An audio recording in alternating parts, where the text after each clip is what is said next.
ನಮಸ್ಕಾರ ಎಲ್ರಿಗೂ. ವನಿತೆ ಕನ್ನಡ ವಾಹಿನಿಯ ಮತ್ತೊಂದು ವಿಡಿಯೋಗೆ ನಿಮ್ಮೆಲ್ಲರಿಗೂ ಪ್ರೀತಿಯ ಸ್ವಾಗತ.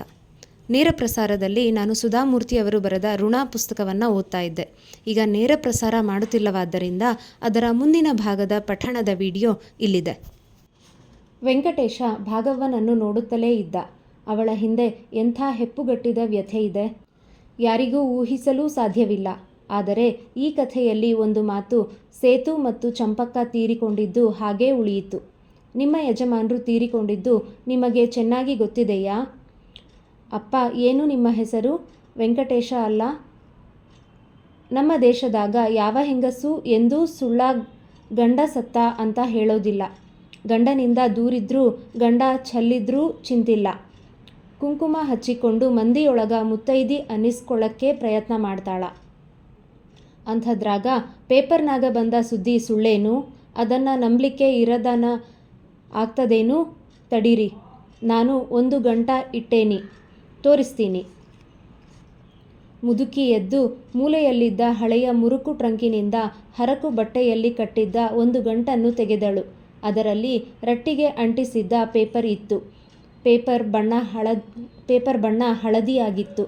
ಅದರ ಜೊತೆ ಇನ್ನೊಂದು ಕವರ್ ಕೂಡ ಇತ್ತು. ಇದ ನೋಡ್ರಪ್ಪ, ಮರಾಠಿ ಪೇಪರ್, ಹನುಮ ತಂದದ್ದು. ಇದ್ರೊಳ್ಗ ಲಿಸ್ಟ್ ಅದ. ಇವರ ಹೆಸರ ಕೆಳಗ ಮಸಿಯಿಂದ ಗೆರೆ ಕೂಡ ಎಳ್ದಾರ. ವೆಂಕಟೇಶ್ ಆ ಕವರನ್ನು ತೆಗೆದರು. ಅದರಲ್ಲಿ ತನ್ನ ತಂದೆಯ ಕಾಲೇಜಿನ ದಿನಗಳ ಐಡೆಂಟಿಟಿ ಕಾರ್ಡಿನ ಮಸುಕಾದ ಫೋಟೋ ಇತ್ತು. ಅದು ತನ್ನ ತಂದೆಯದು ಅನ್ನುವುದರಲ್ಲಿ ಯಾವ ಸಂಶಯವೂ ಇರಲಿಲ್ಲ.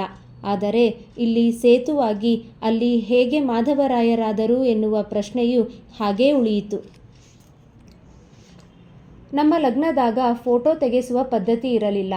ಆಗ ಇವರು ಕಾಲೇಜು ಕಲಿತಿದ್ದರಲ್ಲ, ಊರಿಗೆ ಹೋಗೋವಾಗ ಈ ಫೋಟೋ ಕೊಟ್ಟಿದ್ರು. ಒಂದೊಂದು ಸಾರಿ ಮಾರಿನ ಮರ್ತಂಗ ಅನ್ನಿಸ್ತದ. ಆಗ ಈ ಫೋಟೋ ನೋಡ್ತೀನಿ, ನಮ್ಮ ಶಂಕರ್ನೂ ಆ ವಯಸ್ಸಿನಾಗ ಹಿಂಗ ಕಾಣ್ತಿದ್ದ. ಆದರೆ ನಿಮ್ಮ ಯಜಮಾನರ ಹೆಸರೇನು? ನಮಗಂತೂ ಲಗ್ನದಾಗ ಸೇತುರಾಯರು ಅಂತ ಹೇಳಿದ್ದರು. ನಾನು ಲಗ್ನದ ಒಗಟಾನೂ ಆದ ಹೆಸರಲ್ಲಿ ಹೇಳಿದ್ದೆ. ಸೇತುನೋ ಸೇತು ಮಾಧವನೋ, ಈ ಸಾಮಾನ್ಯ ಹೆಸರಲ್ಲಿ ದೊಡ್ಡ ಅಂತರವೇ ಇದೆ. ಸೇತು ಮಾಧವ ಇದ್ದರೂ ಇರಬಹುದು. ಯಾಕೆಂದ್ರ ತಾಯಿ ಮಗ ಇಬ್ಬರು ರಾಮೇಶ್ವರನ ಭಕ್ತರಂತ. ಆ ಈಶ್ವರನ ಮನಿ ದೇವರು ಅಂತ ನಡ್ಕೋತಿದ್ದರು. ಇಷ್ಟ ನನಗ ಅವರ ಮನಿ ಬಗ್ಗೆ ಗೊತ್ತು. ಹೆಚ್ಚು ತಿಳ್ಕೊಳ್ಳಿಕ್ಕೆ ದೇವರು ಅವಕಾಶನ ಕೊಡಲಿಲ್ಲ. ಅವರ ಹೆಸರು ಸೇತುನಾದರೂ ಇರಲಿ, ಸೇತು ಮಾಧವನಾದರೂ ಇರಲಿ, ಅದರಿಂದ ನಮಗೇನು ಫರ್ಕ್ ಬೀಳ್ತದ? ಇವರಿಗೆ ಈ ಎರಡೂ ಹೆಸರಿನ ವ್ಯತ್ಯಾಸದಲ್ಲಿ ಏನೂ ಅಂತರವಿರಲಿಕ್ಕಿಲ್ಲ. ಆದರೆ ವೆಂಕಟೇಶನಿಗೆ ಭೂಮಿ ಆಕಾಶದ ಅಂತರ, ಕತ್ತಲೆ ಬೆಳಕಿನ ಅಂತರ, ನಗುವಿನ ಅಳುವಿನ ಅಂತರ. ಆದರೂ ವೆಂಕಟೇಶ ಬಿಡಲಿಲ್ಲ. ಮನೆಯಲ್ಲಿ ಚಂಪಕ್ಕ ಮಗನ್ನ ಏನಂತ ಕರೀತಿದ್ರು? ಆಸೆಯ ಎಳೆ ಬಲುಗಟ್ಟಿ. ಮನದ ಆಳದಲ್ಲಿ ಎಲ್ಲಿಯೋ ಒಂದು ಕಡೆ ಆ ವ್ಯಕ್ತಿ ತನ್ನ ತಂದೆ ಆಗಿರಬಾರದೆಂಬ ತವಕ. ಅದಕ್ಕೆ ನೂರಾರು ಪ್ರಶ್ನೆಗಳ ಮುತ್ತಿಗೆ. ಆದರೆ ಇದಾವುದೂ ಭಾಗವ್ವನಿಗೆ ಗೊತ್ತಿಲ್ಲ. ಮನ್ಯಾಗ ಯಾವಾಗಲೂ ಬಾಳು ಅನ್ನುತ್ತಿದ್ದರು. ಹೌದು, ಚಂಪಕ್ಕ ಬದುಕಿರುವವರೆಗೂ ಮಗನನ್ನು ಅತಿ ಪ್ರೀತಿಯಿಂದ ಬಾಳು ಎನ್ನುತ್ತಿದ್ದರು. ಅದನ್ನು ತಾನೂ ಕೇಳಿಲ್ಲವೇ? ತಾನು ಚಿಕ್ಕವನಿದ್ದಾಗ ಎಷ್ಟೋ ವರ್ಷಗಳವರೆಗೆ ತನ್ನ ಹೆಸರು ವೆಂಕಟೇಶ ಬಾಳೂರಾವ್ ಎಂದು ಹೇಳುತ್ತಿರಲಿಲ್ಲವೇ? ಕಣ್ಣೀರ ಹನಿಗಳು ಭಾಗವ್ವನ ಕಣ್ಣುಗಳಿಂದ ಧಾರಾಕಾರವಾಗಿ ಸುರಿಯುತ್ತಿದ್ದವು. ಅವಳ ಶಾಂತವಾದ ಜೀವನದಲ್ಲಿ ಬಿರುಗಾಳಿ ಎಬ್ಬಿಸಿ ಹೋದ ವ್ಯಕ್ತಿಯನ್ನು ಬೈಯದೆ, ಹೊಗಳದೆ, ಮನಸ್ಸಿನಲ್ಲಿಯೇ ಗೌರವಿಸುತ್ತಿದ್ದಳು. ಬಾಳು ಅವಳಿಗೆ ಬರೀ ಕಹಿಯನ್ನು ಕೊಟ್ಟಿತ್ತು. ನಿಮ್ಮ ಮದುವೆಯಲ್ಲಿ ನಿಮ್ಮ ಮನೆಯವರು ಸೇತು ಮಾಧವರಿಗೆ ಏನಾದರೂ ಕೊಟ್ಟಿದ್ರೇನು? ವೆಂಕಟೇಶನಿಗೆ ಏನಾದರೂ ಅಂಥ ವಸ್ತು ತಮ್ಮ ಮನೆಯಲ್ಲಿ ಇದೆಯೇ ಎಂದು ನೋಡುವ ತವಕ. ನಾವು ಬಡವರು, ನಮ್ಮ ಮಾವ ಏನು ಕೊಟ್ಟಾರು? ಅಲ್ಲದನ ಎಷ್ಟು ವರ್ಷಗಳ ಹಿಂದಿನ ಮಾತು. 100 ರೂಪಾಯಿ ವರದಕ್ಷಿಣೆ ಕೊಟ್ಟ ನೆನಪು ಮತ್ತು ಒಂದು ಉಂಗುರ. ಎಂಥ ಉಂಗುರ? ನಮ್ಮಪ್ಪನ ಹೆಸರು ಭಗೀರಥರಾಯರು ಅಂತಿತ್ತು.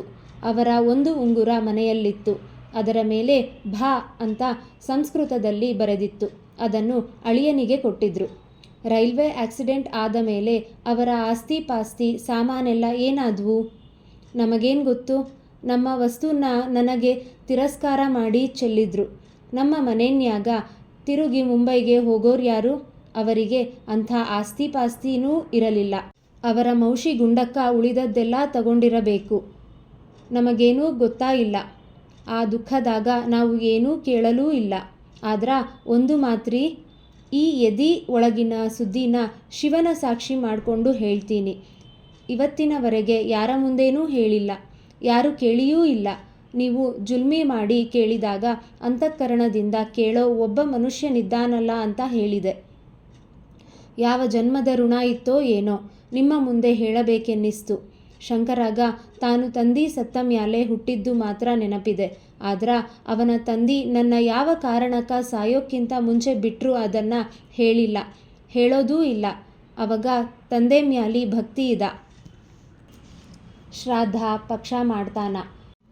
ಅಲ್ದನ ಯಾವ ಹೆಂಗ್ಸಿಗೂ ಅಪಮಾನ ಆಗೋ ಅಂಥ ಮಾತಾಡಿ ನನ್ನ ಬಿಟ್ರು ಅದು ನನ್ನ ಮಗನೀಗ ತಿಳಿಬಾರ್ದು.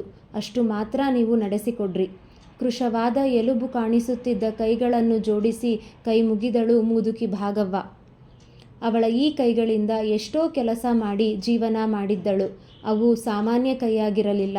ದೇವರೋ ಮಾನವರೋ ಮಾಡಿದ ಅನ್ಯಾಯವನ್ನು ವಿನೀತಳಾಗಿ ಸ್ವೀಕರಿಸಿದ ಕೈಯಾಗಿತ್ತು.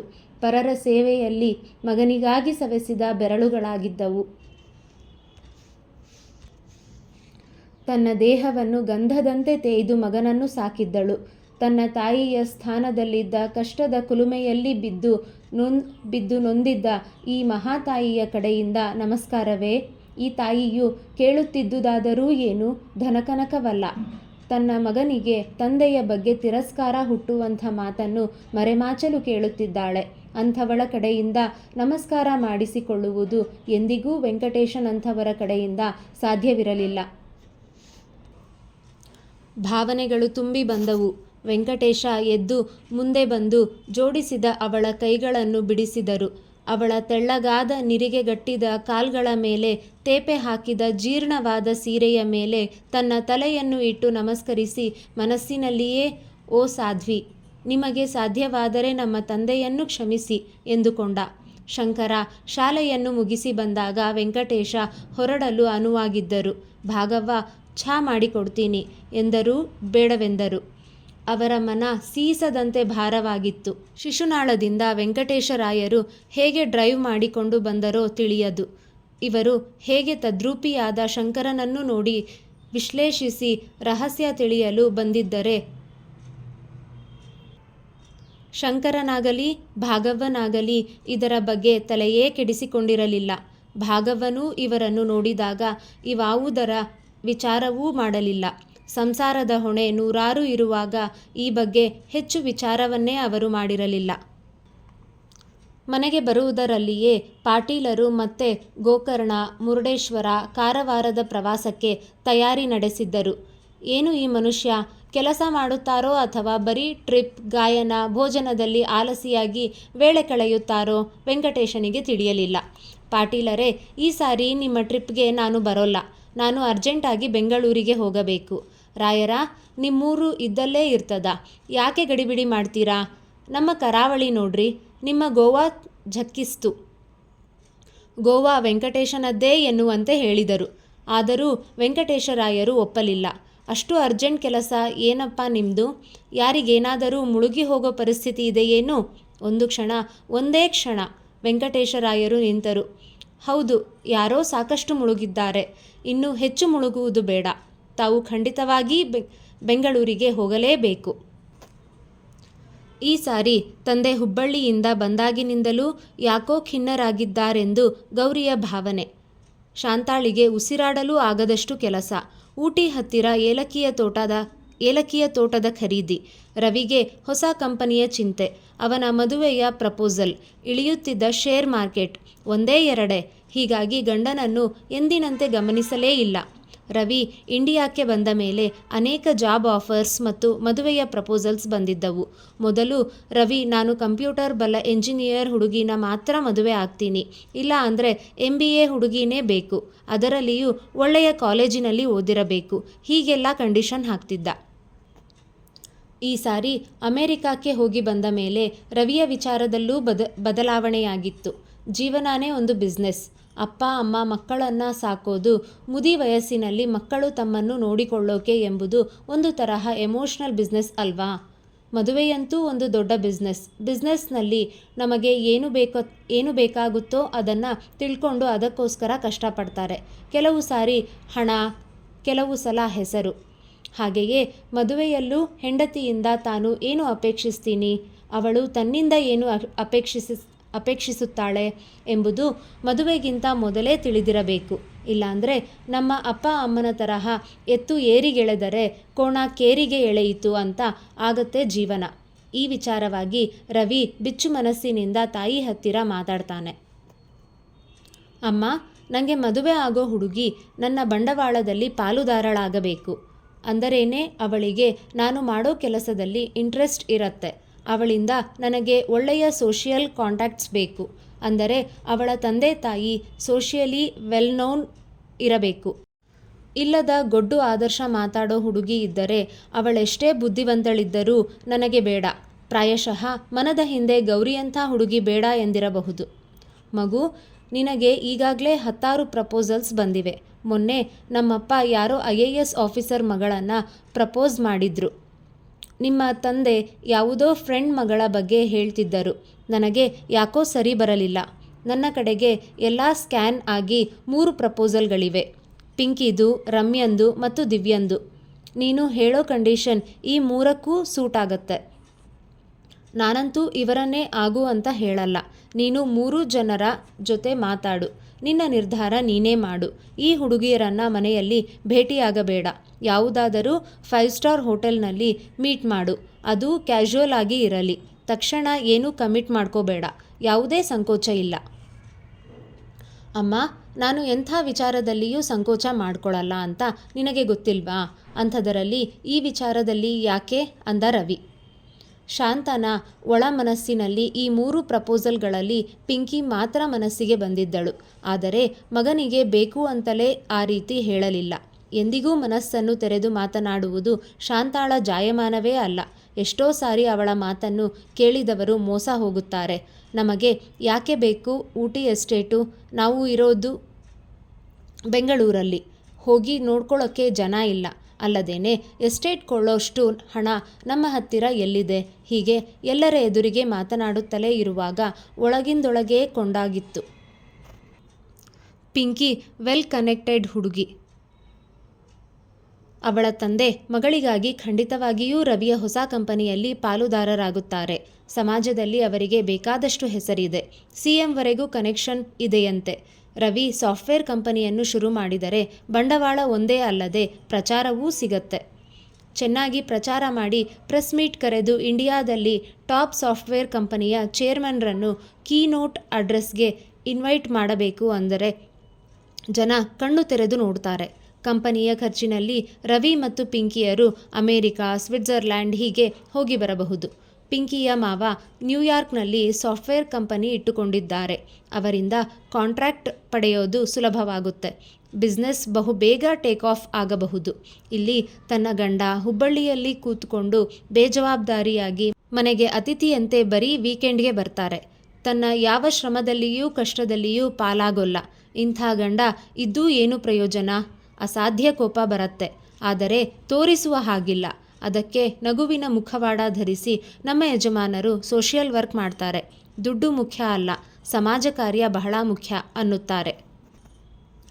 ಶಾಂತಾಗೆ ಸೋಷಿಯಲ್ ವರ್ಕ್ ಬಗ್ಗೆ ತಿರಸ್ಕಾರ ಇದೆ. ಅದರಲ್ಲಿ ಏನು ಜಾಣತನ ಇದೆ? ಏನು ಕಷ್ಟ ಇದೆ? ಯಾರದೋ ಹಣ ಇವರು ಖರ್ಚು ಮಾಡೋದು ಲಾಭವಿಲ್ಲದ ಕೆಲಸ. ಯಾರು ನಿಜವಾಗಿ ಕಷ್ಟಪಟ್ಟು ಹಣನ ಗಳಿಸ್ತಾರೋ ಅವರಿಗೆ ಹೀಗೆಲ್ಲ ಮಾಡೋಕ್ಕೆ ಸಾಧ್ಯನಾ?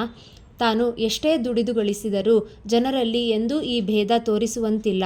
ಪುರುಷೋತ್ತಮನ ತರಹ ಚಾಲಾಕುಳ್ಳ ಗಂಡ ಸಿಕ್ಕಿದ್ದರೆ ಈ ಎಷ್ಟೋ ಕೋಟಿ ರೂಪಾಯಿ ಗಳಿಸಬಹುದಿತ್ತು. ಯಾವುದಕ್ಕೂ ಪಡೆದು ಬಂದಿರಬೇಕಲ್ಲ.